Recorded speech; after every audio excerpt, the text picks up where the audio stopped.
Welcome back to Joe Stunner Boxing. Richardson Hitchins wins a deserved decision. It was only a split. I'll come to that in a minute. But it should have been unanimous over LIAM PARO. He becomes the IBF super lightweight champion. Nelson Vasquez must have been on the old funny tobacco because he made it 117, 111 for PARO. There was no way on God's green earth that scorecard stands up, and in fact it should be investigated, I think, by the commission. This took place in San Juan, Puerto Rico, and it wasn't entirely one-way traffic because the first 4 rounds I thought PARO, he was the aggressor. Hitchins, a naturally defensive counter-punching fighter, orthodox fighter, as opposed to PARO, who's a southpaw. Hitchins was very, very slow in finding his groove and finding his rhythm. And the one thing you don't want to do if you've got an opponent who is extremely slick, very, very defensive, and a very good counterpuncher is you don't want to let them find their rhythm.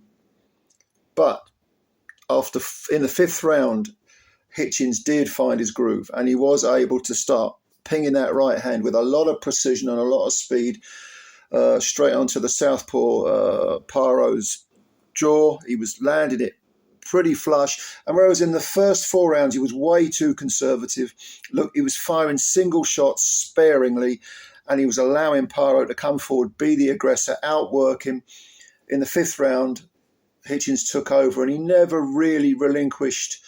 He never really sort of gave up the advantage. He was always the one landing not just hard, accurate single punches, but there were the odd bursts of combinations.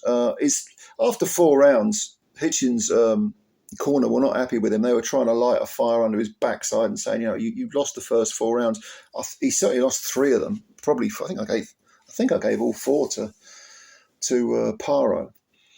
But PARO was being beaten to the punch, and once Hitchins found that rhythm, he was able to control the distance, still fighting as a counter-puncher essentially, but don't even think for a second this guy was running. He was not running at all. A lot of people, they think a lot of people say that they make the mistake in boxing of thinking that if you're a back-footed counter-punching boxer, it means you can't be aggressive. You can be aggressive as a counterpuncher. You can be very aggressive if you're boxing on the back foot.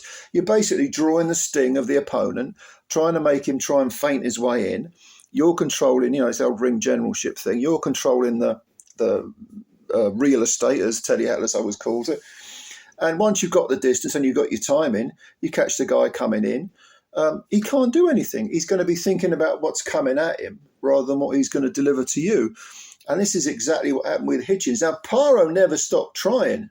Don't get me wrong. I mean, this was his belt. He won it against Subriel Mateus, I think it was in San Juan as well. Really shocked the boxing world with a fantastic performance.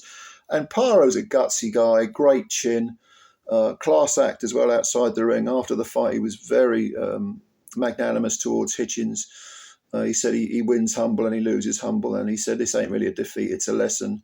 Of course, it's both, but I like the attitude. I like the attitude from PARO. He's saying, no problem. I lost, I legitimately lost, but I'll go back and see what I did wrong and work on it. And that's all you can ever do. But, I mean, Hitchins, 27 years old now. He's looking for Teofimo Lopez. He wants all those belts, 19 wins, only 7 KOs, because he does have that style where he is defensive and a counterpuncher and someone who's very conservative when he fights. But, he probably hits a bit harder than the 7 KOs indicates. I think the Teofimo Lopez would be a terrific matchup of styles because, crafty movers give Lopez problems. And Hitchins uses his feet intelligently. He's by no means you wouldn't call him a mover. He doesn't skirt around the ring, and he's quite content. He seems quite happy in the pocket at times. It's not as if he's scared of getting involved. It's just that when he controls that distance, he's a very difficult person to beat. And you look back to his previous fight where he won a unanimous decision over Gustavo Lemos. A lot of people thought Lemos won that fight. and they were expecting Paro to have too much for Hitchins. This was a very different Richardson Hitchins, very different. He's also had trouble with the IBF's £10 rehydration clause in the past, where you're not allowed to go over the £10 after, following the weigh-in, and he seemed to make the weight right this time round. And they were kind of trying to set up LIAM PARO for a big IBF title fight with George Kambosos in Australia.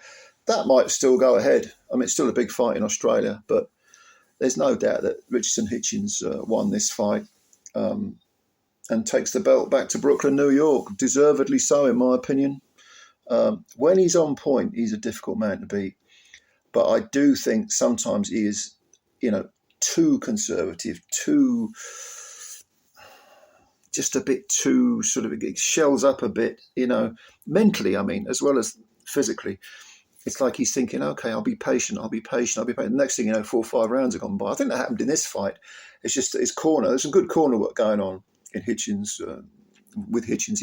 They were able to sort of stick a rocket up his rear end and say, come on now, get your engine running, which he did. And a good performance, very, very good performance by Hitchins. So what did you think? Did you watch this fight? If so, how far do you think Hitchins can go? Do you think he can unify? Paro, what's next for him? Probably a return to Australia, and still a good fighter, still got a future. Don't make no mistake about it. The guy can still fight. He's 25 wins now, only the one defeat. Both these guys were undefeated going in. I think he's got 15 KOs in his 25 wins. He's 28, so probably in his prime, but no problem. He can come back. There's plenty of fights out there for him.